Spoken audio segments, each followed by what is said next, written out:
Hi guys, I'm here to talk about a topic that is near and dear to my heart. Now, this topic itself is well known. A lot of people have made videos on this, and not only that, there's literally been protests over it. But what I'm here to talk about today is the Super League.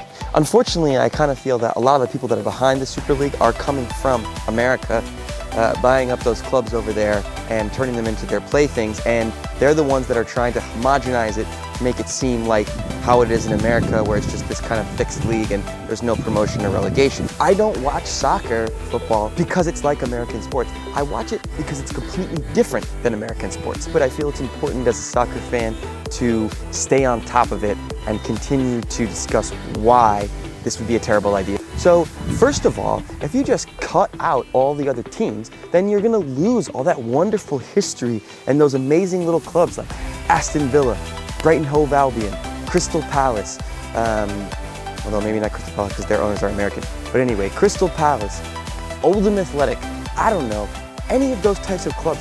That's what some of my favorite parts about soccer is those little clubs with those cool names and those wonderful history that they all have. On top of that, all those clubs that I've mentioned, or other clubs in a similar vein, on their day can beat all the top clubs in the Premier League. And this is not a rare occurrence, this is day in and day out. Little clubs are beating the Manchester Uniteds, the Manchester Cities, the Arsenals of the league, and that's what makes the league so good and challenging every single year. The little teams, it would seem, are not just pushovers that you can roll 4 or 5 goals across. You really have to work hard, and anytime a big team becomes complacent against them, guess what? They lose. So that's one of the things that I want to say.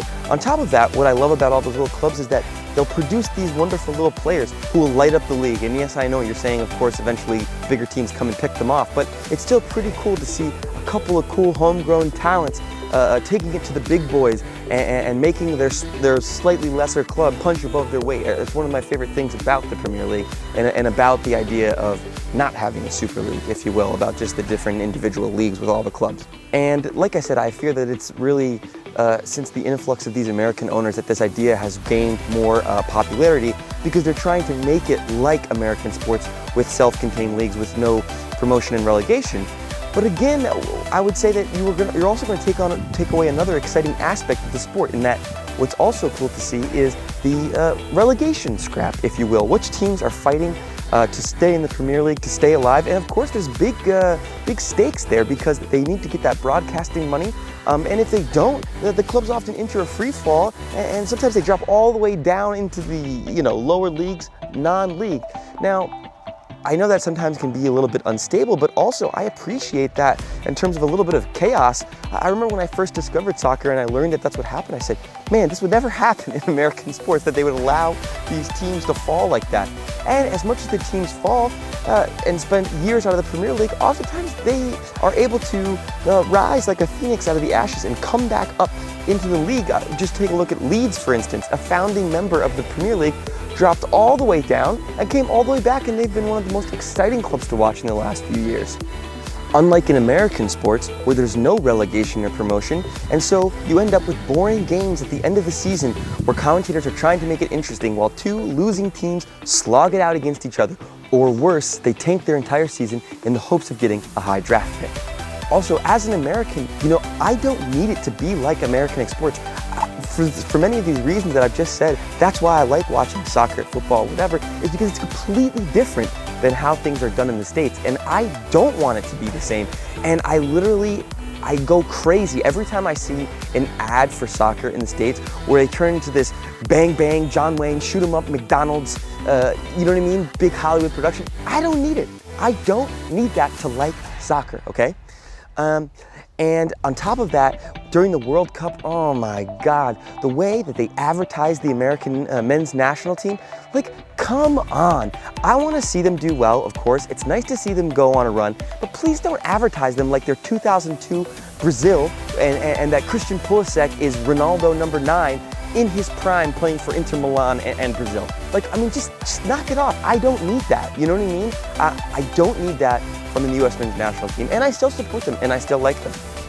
I want to leave this video with a final anecdote, which is that a couple of years ago I was talking to my uncle, an American guy from the Midwest, who is a big fan of all kinds of American sports, and basically we're discussing the whole thing about how he had been watching the Premier Leagues in the morning on NBC Sports Network, which is a good example of the maybe globalization or homogenization of sports in general. You know, he doesn't even want it to become all the same, where it looks all the same and seems the same as American sports. He began to complain about the idea of the Super League, and he basically said, like, if they do that, they're just going to ruin the whole sport. And that's from someone who I'm sure the advertisers or the owners of these clubs think they need to sell to with all this new way of packaging and marketing soccer, and they don't. And on top of that, he literally spoke to me about how he was charmed by the little clubs like Fulham, and he loved the idea of their little stadium, Craven Cottage, and that was exactly what he liked about the sport. Not that it was going to turn into, you know, the McDonald's Stadium or whatever they want to, you know, call it these days. I think that says it all right there, is the fact that my uncle, an American guy who was not really born into the world of watching soccer, totally fell in love with the difference of the sport rather than it was the same as the sports he had grown up watching. And I think that's just such an important thing to remember in this, that, you know, myself and other people, we like the sport for what it is, not for what they think it needs to become. Anyway, so because of those reasons, no Super League. Sick of it. Bye.